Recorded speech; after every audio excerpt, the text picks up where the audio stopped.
Sinibingelele babukeli lapha emakhaya. uDr Msuthu lo inyanga yabezizwe kodwa lisindaba eJathubani. Ngithemba ukuthi nithokozele kuba nami ngalesi sikhathi. Ngaphambi kokuba siye phambili mawuqala ukungena kulolu hlelo, ciphiza isubscribe lapho ukuze ngaso sonke isikhathi uzohlezi njalo ubonana nami, uhlezi ulalela ingxoxo engiza nazo. Namhlanje bafowethu ngiza nokunixwayisa kakhulu. Ukhona umuntu othola ukuthi usenenkinga ekamerweni. Uma nenkinga ekamerweni nomuntu wesifazane wakhe akasakhona ukumjabulisa. Ukhona owesilisa futhi noma owesifazane onenkinga ukuthi abantwana akabatholi. Lezi zinto lezi zidinga ukuthi zilashwe ngoba kukhona umuntu othola ukuthi hayi ngoba ingane engayitholi, kodwa inkinga kuyizinto ezenziwa abantu. Ukhona abantu abanenkinga ezibelethweni zabo, la uthola ukuthi umuntu isibeletho sakhe sigcwala umoya, isibeletho sakhe sinento eyisigaxa, isibeletho sakhe unjengomuntu ongathi uhlezelana nabantu besilisa njalo.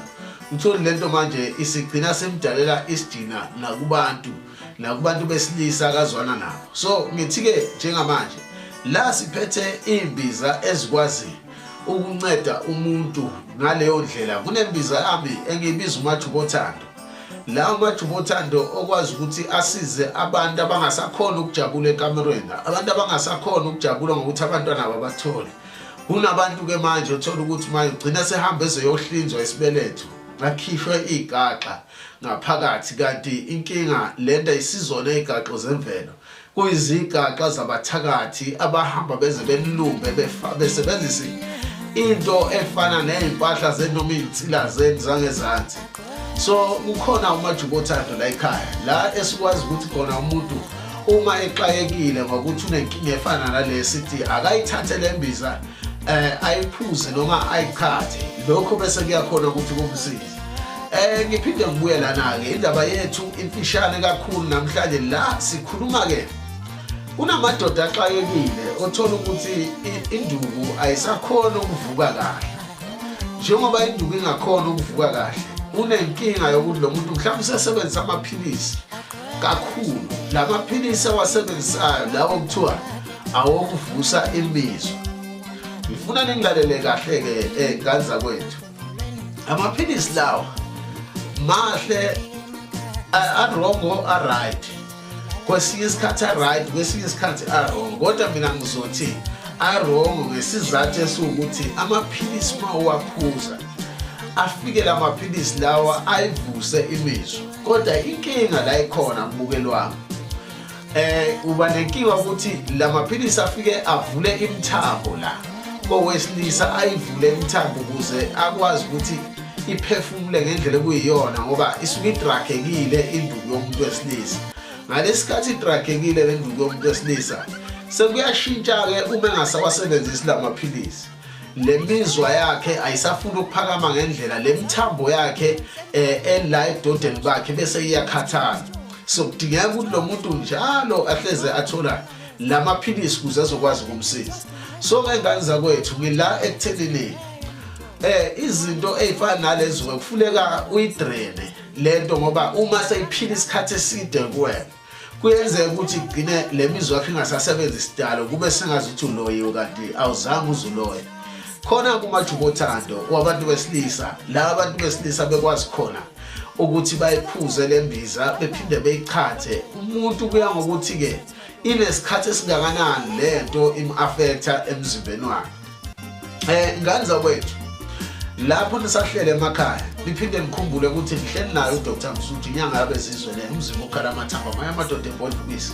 Akuzange kwathiwa ugodo lisindaba eJathubani nje mahala, yingoba lolu godo kudala lubadida phezulu komhlaba wonke bekhuluma besho bethi no, Dr Msuthu siyambona yena ukhona, kodwa ke imisebenzi yakhe manje sicela ukuthi sikhulume ngokuthi ukhulume ngento oyaziyo ngami. Ngibuyela lana ke kuthelile ingane zakwethu. La masikhuluma lezi mbiza noma ngabe kuthiwa wajova owesifazane unesikhathi eside ejova esebenzisa umjovo ukuthi angakhulelwa namaphilisi ukuthi angakhulelwa.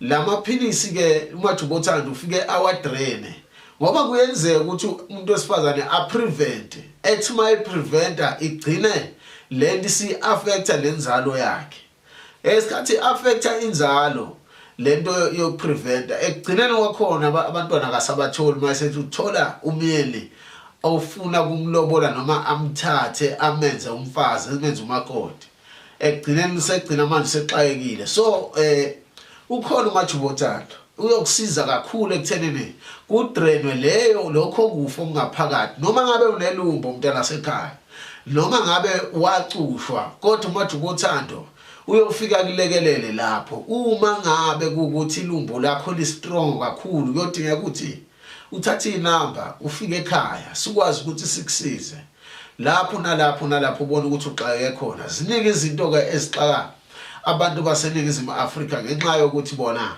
bagijimela ezintweni zesilungu izinto zesilungu zona angeke ngize ngigxeke ngangizile kuzogxeka kodwa ngizobeka ekuthenini kukhona umadida kulezi zinto zesilungu ngoba yonke into eyiphilisi iyafana nedrug ekugcineni uma isihlele kulowo muntu oyisebenzisayo igcina sibulala imizwa yakhe ifuna ukuthi icontrole iphile ngale ndlela efuna ukuthi iphile ngayo ngiyanithanda ababukeli lapha emakhaya uma unombuzo noma une-comment ufuna ukukhuluma nami ngakho konke ufuna ukukubuza shayela lezi nombolo bese ufika ekhaya sikwazi ukukunceda nazi inombolo phansi escreenini bese sixoxa nawe siyabonga lapha ekhaya lisale kahle